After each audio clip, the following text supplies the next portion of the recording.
व्यंकटेश व सुमती शानबाग स्मृती करंडक तिसऱ्या अखिल भारतीय फिडे मानांकन खुल्या रॅपिड बुद्धिबळ स्पर्धेचं आयोजन 25 व 26 मेला मांगोर हिल वास्को येथील सेंट टेरेसा हायस्कूलमध्ये करण्यात आलं होतं। या स्पर्धेत 353 बुद्धिबळपटूंनी सहभाग घेतला होता। त्यात आयएम खेळाडूंचाही समावेश होता।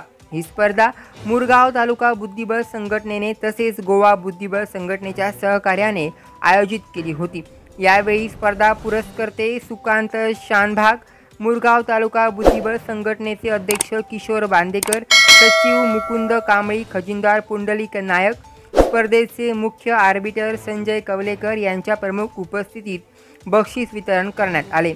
गोव्याच्या इंटरनॅशनल मास्टर आयएम अमेय अवधी याने व्यंकटेश व सुमती शानबाग स्मृती करंडक तिसऱ्या अखिल भारतीय फिडे मानांकन खुल्या रॅपिड बुद्धिबळ स्पर्धेत प्रथम विजेतेपद पटकावून सलग दुसऱ्या वर्षी स्पर्धा जिंकली आहे। तसेच गोव्याचा आयएम एथन वाज याला उपविजेतेपद तर महाराष्ट्राचा आयएम समीर काठमाळे याने तिसरा क्रमांक प्राप्त केला आहे। तर मंदार लाड, आयएम ऋत्विक परब, स्नेहल भोसले, सुदर्शन भट, रुबेन कुलासो, दत्ता कांबळी, सरस पोवार, दिमित्री बेस्त्रावखोव, अस्मिता रे, एड्रिक वाज, ऋषिकेश परब, अथर्व शिरोडकर, जोशुआ तेलीस, बाळकृष्ण पेडणेकर, सौरीश काशेलकर, पार्थ साळवी, यश पोल यांनी अनुक्रमे 4था ते 20वा क्रमांक प्राप्त केला आहे। या स्पर्धेत गोवा तसेच महाराष्ट्र, कर्नाटक, नाशिक, राजापूर, रत्नागिरी, कणकवली आणि सिंधुदुर्ग या सर्व भागातून खेळाडू सहभागी झाले होते। I'm Sukant Shanbhag. I'm the managing trustee of Venkatesh Shanbhag Charitable Trust, and they are my colleagues, Murmuga Taluka Chess Association members, where we organize this tournament in memory of my dear parents, late Venkatesh and Sumati Shanbhag from Vasco da Gama.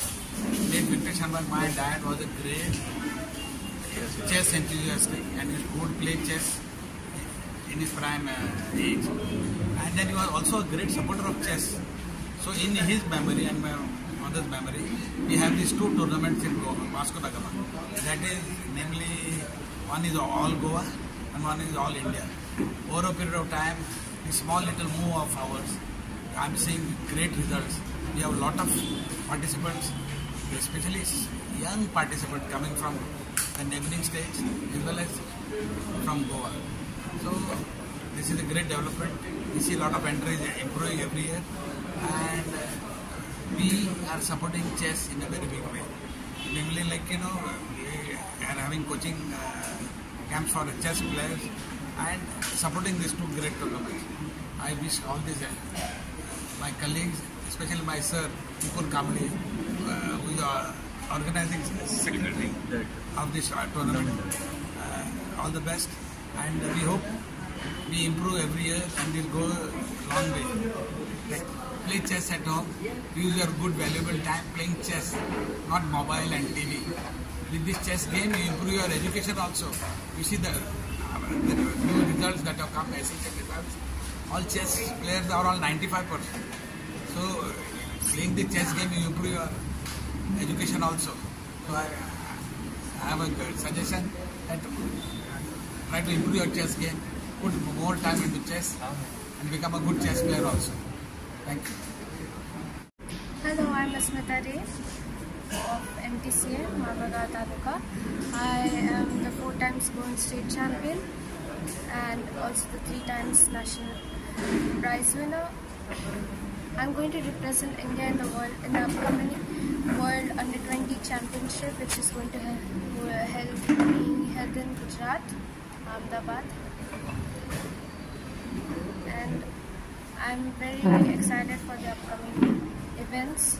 And we have with us our main chief guest and sponsor of this event, managing trustee of Shanbhag Family Trust, Sri Sukant ji. With me, all other colleagues are here. Mr. Mukesh Adia, our sir, Sri Kamli ji, Secretary of Murmuga Taluka Association, Mr. Prashant Raikar, Mr.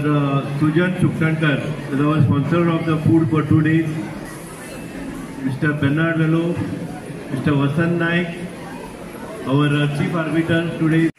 Last year we had around 320 players, and this year we crossed 350 players after stopping the entries. And sure, with this hall support from this St. Teresa School, we'll be able to deliver better than this year, next year. आणि Morgaon taluka chess association, Goa chess association संलग्नित all India open rapid रेटिंगची tournament आज 2 दिवसात झालेली आहे. त्यामध्ये मी सिंधुदुर्ग जिल्ह्यातून आलो आहे, महाराष्ट्र फ्रॉम. यामध्ये मी 15 प्लेयर्स, मी माझ्या अकॅडमीचे 15 प्लेयर्स आणले. त्यांना रेटिंग टुर्नामेंट कशी असते ती त्यांना दाखवली. 2 दिवसात त्यांनी त्याचा अभ्यास केला आहे आणि बघितलं की ह्यामध्ये तालुका चेस असोसिएशननी बऱ्यापैकी ती रॅपिड रेटिंग टुर्नामेंट आयोजन यशस्वीरित्या चांगल्या प्रकारे केलेलं आहे. तसंच आम्हाला जी राहण्याची सोय केली होती ती पण चांगली होती. नंतर नवीन एक मला इथे बघायला मिळालं की त्यांनी दुपारचं प्रत्येक खेळाडूंना जेवणाची जी त्यांनी दिली होती, असं कुठे मी बघितलं नव्हतं. ते त्या खेळाडूंना त्यांनी दिलेलं आहे. अल्पोपहार पण त्यांनी दिलेला आहे. हे त्यांनी चांगल्या प्रकारे व्यवस्थित मॅनेजमेंट केलेली आहे.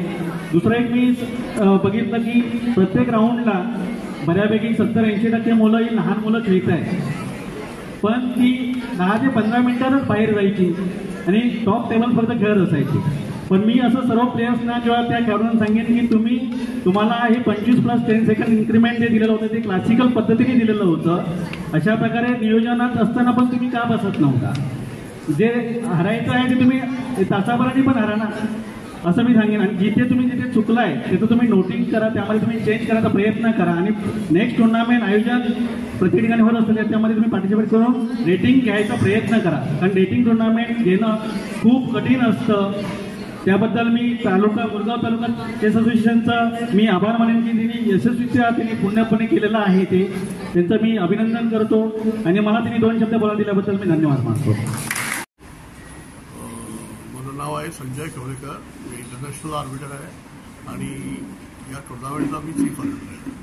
हा tournament Venkatesh and Sumati Shanbhag 3rd edition tournament आहे आणि वर्षानुवर्षे या टुर्नामेंटचा मला रिस्पॉन्स वाढतच चालला आहे. मागच्या वेळी आमचे 313 प्लेयर होते, यावेळी 353 प्लेयर झाले आणि तरी पण आम्ही जागा जरा आम्हाला तेवढी मोठी नव्हती, त्यासाठी आम्ही एंट्री स्टॉप केला. नाही तर यावेळी आम्ही 500चा रेकॉर्ड ब्रेक केला असतो. आणि एक गोव्यासाठी हा टुर्नामेंट एक परमनंट ठरलेला आहे आणि गोव्याचे, महाराष्ट्राचे, कर्नाटका, आंध्र प्रदेश, केरला, हरियाणाचे सुद्धा प्लेयर या स्पर्धेत खेळत आहे आणि हा एक चांगला म्हणजे एकदम सक्सेसफुल टुर्नामेंट इकडे आम्ही ऑर्गनाईज केला आहे. हे चांगल्यापैकी चांगले खेळाडू आहे. त्याच्यामध्ये IMs आहे, आमचे 3-4 IMs खेळत आहे. FM आहे, त्याच्यानंतर top rated players, international rated players आहेत आणि गोव्याचे जे उदयमुख खेळाडू आहेत, लहान खेळाडू, त्यांना एक चांगली संधी आहे. त्यांना चांगल्या खेळाडूवर खेळण्याची एक संधी आहे आणि त्यांना चांगल्या खेळाडूचा खेळ बघण्याची पण एक सुवर्ण संधी इकडे लाभलेली आहे आणि त्यामुळे आमच्या गोव्याला पण याचा खूप फायदा झाला आहे या स्पर्धेचा. आणि तसेच बाहेरचे पण चांगले खेळाडू इकडे आले आहे आणि त्यांचा खेळ बघण्याची एक सुवर्ण संधी आमच्या सगळ्या खेळाडूंना मिळाली आहे.